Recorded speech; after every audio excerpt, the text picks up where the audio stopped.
My name is Haider. I am an animator and illustrator, mainly hand-drawn from Lahore. I work as freelance animator with Ajeeb Studio. I've worked with other clients. I have a huge love for storytelling and animation, and I think hand-drawn animation specifically is such a unique medium. I'm just going to walk you through some of my work and just show you the process of what it's like to work on a hand-drawn animated project in Pakistan, especially. So yeah, this is me. This is my Instagram, Toby Toons, where I post most of my stuff. I draw a lot, as my bio says. Yeah, so let's get started. This is some of my personal work that I've been working on over the past few years. This is a character I created called Ellie. She's an 8-year-old girl who died and got sent to hell for some mysterious reason, which I'm not going to reveal yet.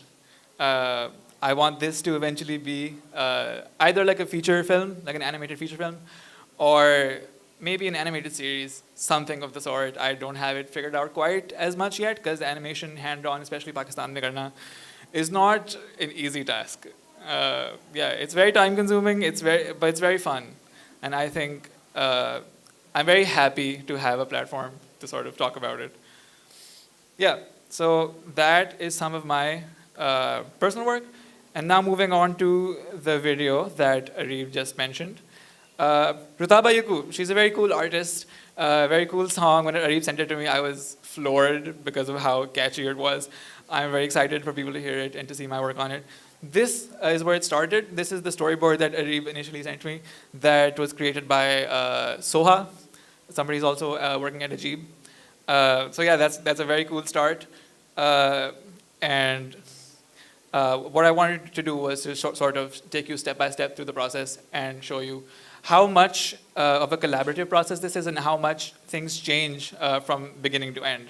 So what you see right now is drastically different from like the final product. Some more storyboards. This is some more storyboards by another person, Maham, IRDK Maham, who is right there waving in the back. So yeah, already you have 2 different people working on the storyboards and directing me.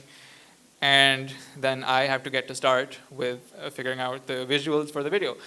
And yeah, this is where we started. We wanted it to be a very simple sort of look, a very cartoony, simple look. This is what Rutaba's character is supposed to look like. This is how she's evolving with the glasses. And notice how it's getting simpler and simpler.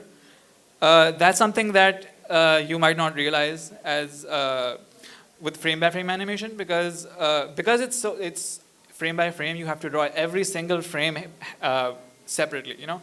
So unfortunately, one of the things with animated videos and projects like this is you normally don't get very good deadlines. And considering that you have to draw everything by hand, sometimes less is more. And simplifying your designs can help in like animating them more fluidly in the long run. And this is where we ended up for Rutaba's character in the video. Moving on to the environments, this is where we started. Very different from what you see here, but I struggle a little with like overfilling things with detail, and that's sort of something I had to calm myself down on and like hold back on a little bit for time. So yeah, some more evolution of the environments, some ideation for colors, more art style ideation, and this is where we eventually landed. Yeah, so now that we have our look for the video decided, what's next is to finally adapt the storyboards into actual animation, right? So this is the area of the video we'll be covering. This panel in particular, already a very fun panel. You get to see the environment, the shop that Rutaba is in. You get to see that she's doing something. She's holding a list. She's at like a grocery store. But the thing with the storyboard is it's a still image, right? So my job as an animator is I have to come in and decide how this still image translates to motion and how it translates to personality and character acting and things like that. So yeah, to showcase that process, I think the most effective way would be to just show you. So here's a time lapse of how I did this panel in particular. So yeah, I draw over the storyboard, but obviously using my own character sheets as reference. So it looks consistent with the look that we've decided. And everything, again, frame by frame, drawn over separately. Yeah. Oh, I made a mistake there, 30. So it's a very tedious process, but it's very rewarding once you get to the end of it. And when you have a finished product that looks like this. It's very fun to look at, to see your drawings come to life. And a similar thing I did with this panel here, where she's standing in front of this arcade machine and there's like this sort of glorious light and atmosphere to it. Figuring out how to translate that into motion was also a fun thing, I think. And a very simple thing. It might sound complicated how I'm telling it, but it's often very simple. So in my case, I figured the most effective thing to do while keeping it still, maintaining it as a still shot, is just to add some wind. Because that is always just satisfying to look at. It's easy to loop. It's something that you often see in scenes like this where they're trying to like glorify things, where it's like a little dramatic with the wind. So that was kind of the look we were going for here. And again, frame by frame, everything drawn separately over and over again. Very tedious, but it's fun. I think it's really fun. And again, the finished product we get to see here. And yeah. Okay, after that, we have some bloopers, things that didn't actually make it into the video. This is a scene where the idea was Rutaba's character, she has to get into the shop, right? But the shopkeeper sitting there is like guarding it. She needs him to be distracted and sort of look away somewhere else, or so that she can get in and like do what she has to, without spoiling anything. Yeah, so in my original storyboard for this scene, I drafted a scene where she takes out like a bottle of juice from her bag, and she sort of ruins his computer by like sneakily splashing it on it. And the feedback I got from Ritaba was funny because she thought it was too mean to just like ruin this man's livelihood out of nowhere. So we had to scratch that. But yeah. Okay, so circling back to my own personal stuff. This is Ellie, the character I mentioned. This is her setting in hell. This is a project that's very dear to me. I'm very passionate about this project in particular. I've been working on it for about 5-6 years now. About 2019, 2018 I started this. And this is something that I really want to do right eventually. So yeah, if you're interested in that, I will have my Instagram at the end for a studio that I'm planning on starting, a hand-drawn animation studio. And yeah, I'm just going to run you through some of my work, and then if we have time, we can maybe do some Q&A. And yeah, so this is Ellie. This is her in hell. This is her, again, some more concept art first, like a short animation I'm doing right now. These are some of my other characters. They're a group of like a ragtag group of people that are very conventionally misfits. So like bald spots, unibrows, disproportionate bodies, very weird fashion choices in some cases. Live, laugh, love tattoo, like who does that? It is a capybara.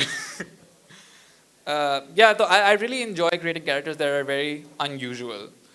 So this is something that is also very interesting to me. And I think it's very fun to look at. It's very fun to think of these characters and how to make them like as weird as possible. Because again, it's animation. You can exaggerate as much as you want, and it still works because you make the rules, right? And this is another story that I'm thinking of working on. The Topi Toons. If you notice my username, that is my username on Instagram. So yeah, this is a story again about this. If you've seen Adventure Time, this is kind of the vibe that I'm going for. I think it's very cute and like homey and fun and wholesome. His hats basically are sentient beings themselves. So they're like a group of 3 friends. They're hats. They're living hats, and depending on which hat he wears, he can get powers of that particular hat. and they can sort of use those powers and their like dynamic to maneuver around their setting, their world, and just get up to like random dumb things. It's like an episodic thing, like Adventure Time type cheese. And this is another thing I worked on briefly a few months ago. This is a world where the idea for this was I was in class and people kept talking, and my instructor in class was like, "Guys, stop talking. This isn't a fish market." So naturally, I go and like, fish market? What if there was a market created by fish, like a literal fish market, and where they sell humans? So this is like a weird alternate universe where you have fish people who where fish evolved past humanity, and they sort of rebelled and they've taken over the entire world, and they use like huge grown frogs as like transportation devices, like we use horses or elephants. Those type PGs. I think that's a fun. Oh, it was also strangely inspired by SpongeBob, but yeah. And yeah, this is another one that I'm very passionate about right now, currently. This is a story about a character named Gobi. He's a farmer. He comes from a very traditional line of farmers where his father is a very conservative, traditional farmer, and he believes in keeping those traditions alive, right?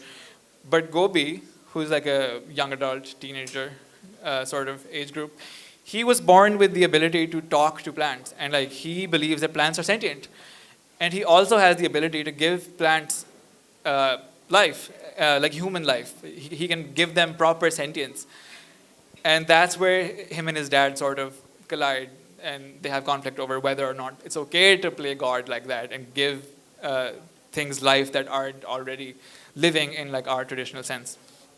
So yeah, that's another thing that I'm really looking forward to working on. If you notice his shirt, it says "Idiot Dad," because he's obviously he doesn't like his dad very much right now.